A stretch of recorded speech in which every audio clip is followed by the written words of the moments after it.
आगामी महानगरपालिका निवडणूक वंचित बहुजन आघाडी आणि महाविकास आघाडी एकत्र लढण्याची शक्यता आहे। माजी विधान परिषद विरोधी पक्षनेते अंबादास दानवे यांनी याबाबत आज वक्तव्य केलं आहे।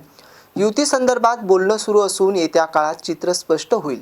तसेच 26 डिसेंबर रोजी आदित्य ठाकरे यांच्या प्रमुख उपस्थितीत प्रचाराला सुरुवात करणार असल्याचे त्यांनी यावेळी सांगितलं आहे। अधिकृतरित्या बोलणीला आज सुरुवात करतोय आम्ही।